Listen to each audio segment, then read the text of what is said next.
what's going on? I'm going to start this off with a question. Have you heard the saying, you eat with your eyes first?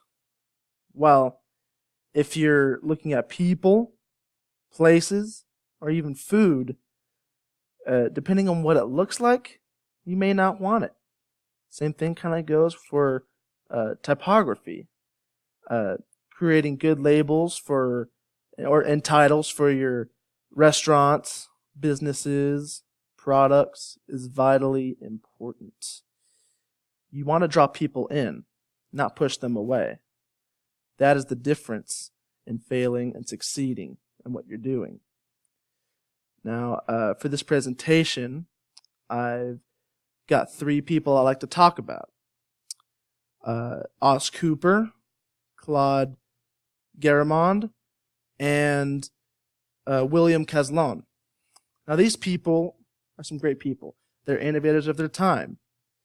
It is vitally important as designers to know them, to know these types of people, because they've set precedents even to today in typography. So, with that, let us start with William Caslon I. He was born in 1692 in Cradley, Worcestershire. He was an English type founder. All I could get with his education was he was an apprentice to an engraver of gun locks and barrels. That's all I could get. He started off. He founded the Caslon Type Foundry in 1739, which was previously known as Godfrey's Head. Now, Type Foundry is a company that creates and distributes typefaces. So, his first design was an Arabic made of the English size, commissioned by the Society for Promoting Christian Knowledge. His typefaces were inspired by Dutch Baroque types. The Dutch Baroque period was very artistic period, and I know a type, the Jansen type, which was like a old style serif type font. So that was during that era. And just a little interesting fact: when he died, his son William Caslon II took over his business. The cycle starts anew. And here are some examples of his work. I do like his types of fonts here. Very, very smooth and beautiful looking. As you can see right here, the difference between his on text classic setting, modernist setting. I personally like the A's and J's from the classic because it looks a little fancy. I like that. Moving on, we got Claude Garamond. He was born between 1480 and 1510. I've searched it up and nobody really knows exactly when he was born. He was a French type designer, publisher, and independent punch cutter in Paris. Now, a punch cutter, a punch cutter is a more traditional form of typography, and the process of it is punch cutting holes in steel, or punch cutting, letters in steel. Sorry. He did punch cuts. Oh, for his education, he was an apprentice to Antoine Agarois. I don't know how to pronounce that. I'm sorry. Which he was a French type designer as well. Claude also punch cutted for publishers and even the government, so he kind of became a big deal in that area. He worked in the old style serif design.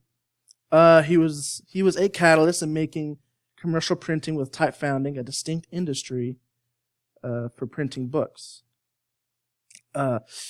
Around 1540, he created his three Greek typefaces. Probably going to mispronounce this, but called the Grecs de Roy. The Gretsch de Roy? I don't know. Which were requested for a book series by Robert Estienne, who also worked with Antoine. Oops, my bad. Here's some examples of his work. I really do like all of this right here. It's very beautiful. As for the separate letters, I'm attracted to the style of the Q's and of course the A's, looking real nice. And as for Oz, he's a pretty cool guy. He was born on April 13th, 1879. I decided to include his full name is Oswald Bruce Cooper. He was an American type designer, lettering artist, and graphic designer. For his education, he studied illustrations at Frank Holmes School of Illustration. Now, an interesting fact is he was never really good at drawing, but he was really good at his hand lettering. So, of course, he uses hand lettering and copywriting. In 1904, Cooper and his partner Fred S. Burst founded the Burst and Cooper design firm. The firm provided ad campaign for clients such as Packard Motor Car Company and the Anheuser-Busch breweries. And finally, here's some examples of his work. I really like these. Cooper Black, a dominant typeface, a bold Roman that is genuine design and delivers the message with the convenience, force of powerful expression. And that's actually pretty true, because when I look at this advertisement for Burger King that he made, it's making me hungry for Burger King already. And also here's some cover art he made for I think it was a magazine, and for the Bee Gees, and looks really good. I like that 3D effect there. So yeah, that concludes my presentation. So thank you for watching, and have a good one.